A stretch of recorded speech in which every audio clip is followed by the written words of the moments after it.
Welcome to the Knowledge Acting Show. I'm Daniela Odwayo Ajayi. Don't forget to subscribe. Hey everyone, welcome back to the Knowledge Acting Show, also known as the TKAT Show. I'm Daniela Odwayo Ajayi. I'm most people call me Kenya, but I still remain my own self.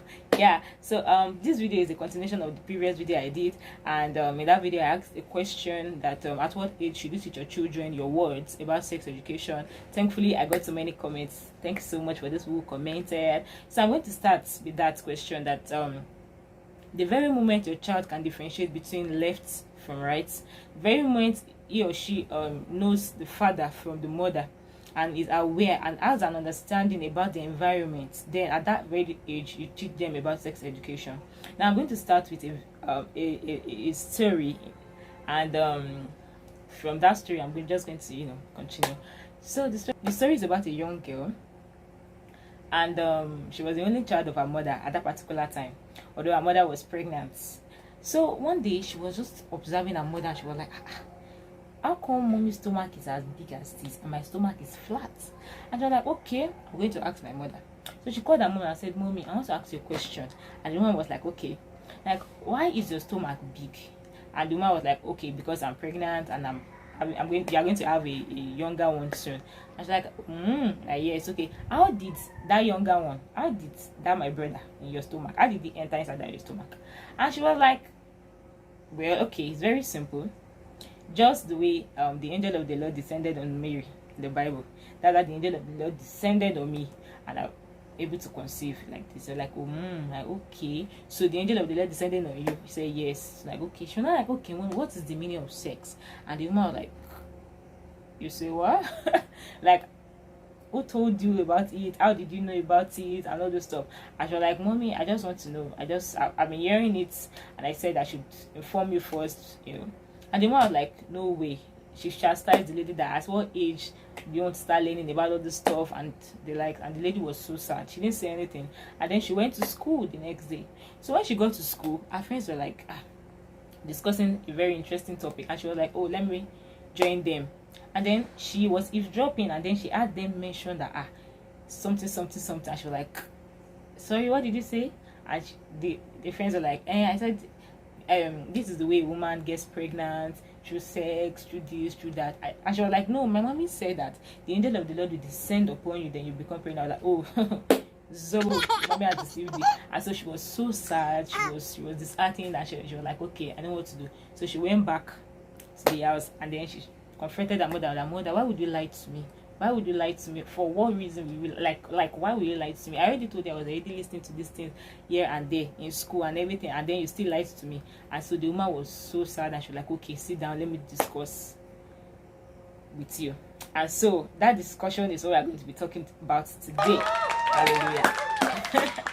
So guys, the first thing is that as a person, or as a mother or father, or better still as a sibling, because it's not just parents that can teach about sex education. You as an older sibling or elder or whatever, you can teach your children or your younger ones or your siblings about this topic. So I will start by saying that I started with that at the very age your child or your sibling can differentiate between left and right, to teach them about sex education. But the first thing is that as a parent or as the educator, you have to be calm, you have to be patient, follow what the Bible says, are quick to hear, slow to speak. You have to be calm, you have to let them ask you questions, and you start with a simple way. You start like with the simplest of all things. Firstly, you can start by saying, okay, identify your body parts. You have your head, your shoulders, your knees, your legs, and all those stuff. You start with a simple one. I know sometimes teaching a small child can be really, really, really exhausting, but trust me, it's going to be very interesting if they get your point. So you have to teach them, and firstly you start by telling them that, okay, your private part is different from your public part. You understand? You start with that. What are your private part? Your private part is a body, is this part that only you and God should see. Now recently I just found out that mouth is a private part. I was surprised, like, how will mouth be a private part? You know what everyone is saying, like. But then they said mouth is a private part because before you start sexual intercourse, it starts from the mouth, which obviously I was like, okay, that's true, which is very, very, very true, because it starts from the mouth. So that's how you're going to start with them. Public parts, private part, a part which only you and God should see, a part which only you and God should see and no one else. That's how you start from. Very simple as ABC. Another thing is that as an educator, apart from you being patient and you asking them questions first, you have to be knowledgeable. You have to know that okay, this person tends to ask me some questions that can be really, really, really annoying, but then you have to be calm to be able to what answer them. So I'm going to say that sexual abuse is the way or is the abnormal use of the body, abnormal use or excessive use of the body, you know, and it tends to what it can lead to so many things. For example, can lead to unwanted pregnancy, HIV/AIDS, like I discussed in the last video. You avoid sexual abuse. The first thing is true decent dressing. Like you have to dress decently. Now, when I first had that point, I was like, how does dressing decently have to do with sexual abuse? Even if you dress decently or you don't dress decently, what will happen will happen. Yes, truly, what will happen will happen. But trust me, dressing decently matters a lot. It speaks a long way for you, at least. It speaks a long way for you. Secondly, is that you have to avoid being alone with the counterpart. You have to be very, very careful. Don't be alone with a main counterpart, because anything can happen. Anything can happen. Avoid working at night. Avoid late nights, because Yoruba will say that Oreo many, which is true. The night doesn't know anybody. Maybe whatever son or daughter doesn't know. So you have to avoid working at night. Another thing, that be mindful of your friends. Keep tabs. Learn to choose your friends wisely, because you not choosing friends wisely can damage your career. Like, it can damage you entirely. So you have to be mindful of that. Be careful of people you discuss your stuff with. And then another thing is that avoid collecting gifts here and there. This one likes, oh, this person likes me, that's why he gave me gifts. This person likes me. No, be very mindful of people that give you gifts sometimes, especially when you didn't even do anything that you deserve that gift, and then they keep giving you this gift. You have to be mindful of that kind of gifts that they are giving you, and then you have to think that, okay, why is this person giving me this kind of gifts? Another thing is that don't follow friends to their houses. Yeah, this is something that this is something that I learned in secondary school, where my principal will tell you, don't follow your friends to this place, don't follow your friends to that place, which is very, very, very important and germane. Yes. Then another thing, that don't show your private parts to anybody. That's just it. As a child, don't show your private part to anybody, because it's you and God that see it. Because like I said. Another thing, that when you're feeling insecure, who are people you should talk to? First person is trustworthy persons. And what do you mean by trustworthy? Persons that you can talk to, that would understand you for who you really are. And who are trustworthy persons? Trustworthy persons can include your parents, your siblings, that if they are not the abusers, your parents, your siblings, teachers, counselors. They will talk to you, they will counsel you and lead you to the right path, so you can talk to them. Then when you have this feeling of this sexual abuse and you feel insecure, like I said, you can talk to the police to report the situation to the police officers. And most times people feel like they don't want to talk to police officers, because they tend to add more self. Tend to add fire to the injury and all those stuff. But the thing is, most times they are the only ones that can really help you fast track your situation and your case, so you can report to the police officers. Those are people you can talk to. Now the thing is, when you're talking about sex, just like the story I said the woman that started that because she was talking about sex. Now the thing is, sex should be something you should discuss with your sibling or with your children, because whether you like it or not, they already know more than you know. Yes, they already know more than you know. And then in fact, they can even teach you yourself that you are the mother and the father, because they are exposed. And this generation they are not ready to take it slow.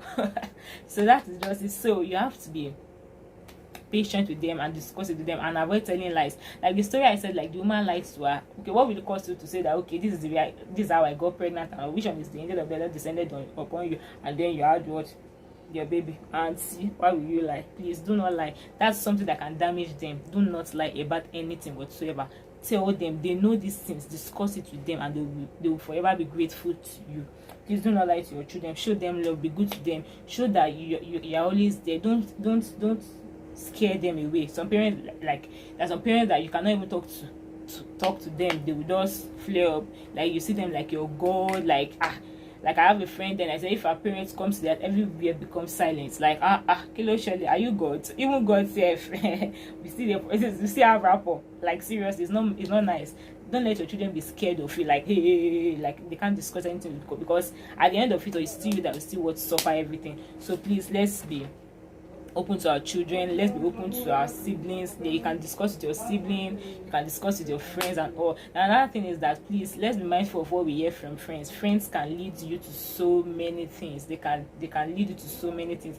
It just has to do with wisdom. I can say that I attended a single school and I know what it is for friends to be telling you different kind of things. Like you don't sit and begin to analyze left from right, and before you know it, you're already going. So please let's be mindful of that. Then another thing is that, to wrap it up, is that the first thing is that you have to have an understanding when you're teaching your children, you're teaching your sibling. There are some steps you should follow. There's some things you should tell them. No, the first thing is that have your understanding of, or have an understanding of your sexuality. Like, yes, you are a girl, you are a boy. This is what you have that the boy doesn't have. This is what the boy has that the girl doesn't have. Have an understanding of your sexuality. Know your emotions. Okay, ladies are very emotional. Once they touch you, you're already weak. Don't lie to them. Let them know these things, because it will be so painful if they hear it outside. And most times when they hear it outside, it might be even be disastrous than when you won't tell them at home. So the first thing is, like, let them have an understanding of their sexuality. Know the value of your sexuality. Have your stand. Have self-confidence. Have self-respect. Like, have a standard for yourself. Like, no, this is what I want, this is what I don't like, these are my do's, these are my don'ts. Let them know everything. Establish them. Trust me, establish your children. Teach your children the way of the Lord, because when they grow, they will not depart from it. Let them know these things. Like, it doesn't cost you to tell them these things. It's something that they have to know either way. So you have to tell them, be careful of free gifts. Like, I know like ladies, we love free gifts and so, but please let's be mindful of people that give us free gifts, especially when you didn't even work for it. You don't even deserve the free gift, and then they give you free gift. Let's be mindful of that. That's set goals for yourself, and please be determined that this is what you don't want and this is what you want. Set goals for yourself. Choose wisely. Choose your friends wisely. Don't follow friends anywhere. Avoid being alone with the male counterpart and all. Okay, I'll end this by saying a story of a particular lady that she and the guy, they were family friends from their home, and then they gained admission. So she was like, okay, it's gonna be bad if I just gonna say hi to this guy. Although she was so tired that day, she was like, okay, because the guy doesn't late due to some financial issue.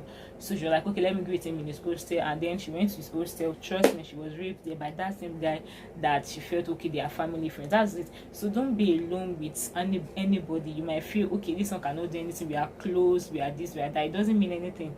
Please do not stay with, like, don't be alone with a male counterpart alone in a secluded area. And please, no shortcuts. I know most times you feel like, okay, let me just pass this shortcuts to my house, let me pass this shortcuts to this place. Trust me, sister, it doesn't work anyway. Please, and so please, as a child or as a lady, as a guy, let's try as much as possible to avoid passing shortcuts. Even there's a saying that says no shortcuts to success.